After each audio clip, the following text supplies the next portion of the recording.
బాబు అందరూ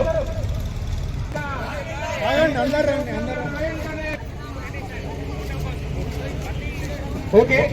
మీడియా ప్రతినిధుల కోరిక మేరకు మనం అందరం ఇట్లా రౌండ్ గా యూ షేప్ లో అందరూ నిల్చుందాం. ముందుగా అక్కలందరూ నిల్చుండ్రి,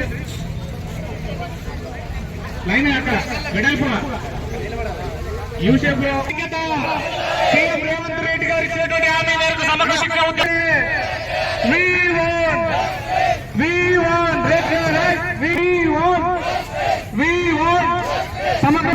సీఎం రేవంత్ రెడ్డి గారు ఇచ్చినటువంటి హామీ మేరకు సమగ్ర శిక్ష ఉద్యోగులను వెంటనే సీఎం గారి హామీని వెంటనే సీఎం గారి హామీని వెంటనే సీఎం గారి హామీని వెంటనే సమగ్ర శిక్ష ఉద్యోగులను వెంటనే సమగ్ర శిక్ష ఉద్యోగులను వెంటనే సమగ్ర శిక్ష ఉద్యోగులను వెంటనే సమగ్ర శిక్ష ఉద్యోగులను వెంటనే సమగ్ర శిక్ష ఉద్యోగులను వెంటనే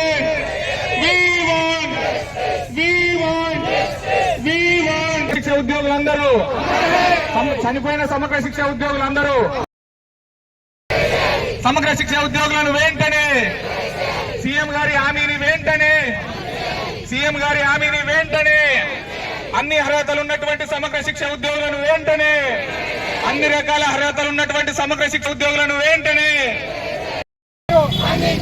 సీఎం గారు సమగ్ర శిక్ష ఉద్యోగులను వెంటనే సమగ్ర శిక్ష ఉద్యోగులను వెంటనే సీఎం రేవంత్ రెడ్డి గారు ఇచ్చినటువంటి హామీ మేరకు సమగ్ర శిక్ష ఉద్యోగులను వెంటనే సీఎం గారు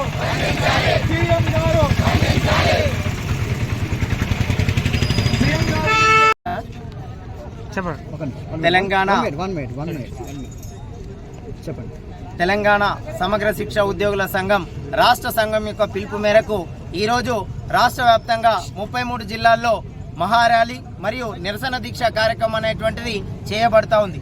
వాస్తవానికి గౌరవ ముఖ్యమంత్రి రేవంత్ రెడ్డి గారు సెప్టెంబర్ 13వ తారీఖున హనుమకొండ వేదికన సమ్మె వేదికకు వచ్చి సమగ్ర శిక్ష ఉద్యోగులందరినీ కూడా రెగ్యులరైజ్ చేస్తాం, ఖచ్చితంగా సెక్రటరియట్కు పిలిపించి వచ్చిన 100 రోజుల్లో ఛాయ తాగే లోపల మీ సమస్యను పరిష్కరిస్తామని హామీ ఇచ్చారు. నేటికి 9 నెలలు గడుస్తున్నా సమగ్ర శిక్షలో ఈనాటికి 169 మంది మరణించిన నయా పైసా ఇచ్చినటువంటి పరిస్థితి లేదు. కాబట్టి ముఖ్యమంత్రి గారు ఇచ్చినటువంటి హామీ మేరకు తక్షణమే సమగ్ర శిక్ష ఉద్యోగులందరినీ కూడా విద్యాశాఖలో విలీనం చేసి రెగ్యులరైజ్ చేయాల్సినటువంటి బాధ్యత ఉంది. అదేవిధంగా ఇప్పటి వరకు మరణించినటువంటి సమగ్ర శిక్ష ఉద్యోగులందరికీ కూడా కనీసం 20 లక్షల ఎక్స్గ్రేషియాని చెల్లించాల్సిన బాధ్యత ఈ ప్రభుత్వం పైన ఉంది. ఇప్పటికే 100 మందిని 61 సంవత్సరాల పేరిట రిటైర్మెంట్ ఇచ్చినటువంటి ఉద్యోగుల్ని కనీసం నయా పైసా ₹1 ఇవ్వకుండా మెడబెట్టి ఆఫీసుల నుంచి నెట్టినటువంటి ఈ ప్రభుత్వం ఆలోచన చేయాలి. ఖచ్చితంగా వాళ్ళకు కూడా 20 లక్షల బెనిఫిట్ అనేటువంటిది ఇవ్వాలి. అత్యవసరంగా ముఖ్యంగా ముఖ్యమంత్రి గారు వెంటనే స్పందించాలి. మీరే విద్యాశాఖ మంత్రిగా మీరుగా చెప్పుకున్నారు కాబట్టి, మీరే విద్యాశాఖ మంత్రి కాబట్టి తక్షణం ఆలోచన చేసి ఇన్ని 100 మంది చనిపోతున్నా, ఇన్ని ప్రాణాలు కోల్పోతున్నా, ఇంతమంది పోరాడుతున్నా మీరిచ్చిన హామీ, మీ ప్రభుత్వం ఇచ్చిన గ్యారంటీ, మీ మంత్రులు ఇచ్చిన గ్యారంటీ, స్వయాన మీరిచ్చిన గ్యారంటీని ఎందుకు నిలబెట్టుకోవడంలో మీరు ఇంత నిర్లక్ష్యం చేస్తున్నారో ఆలోచన చేయాలా. నేటికి కూడా మాకు ముఖ్యమంత్రి పైన సంపూర్ణమైన విశ్వాసం ఉంది, ఖచ్చితంగా చేస్తారని ఆశిస్తా ఉన్నాం.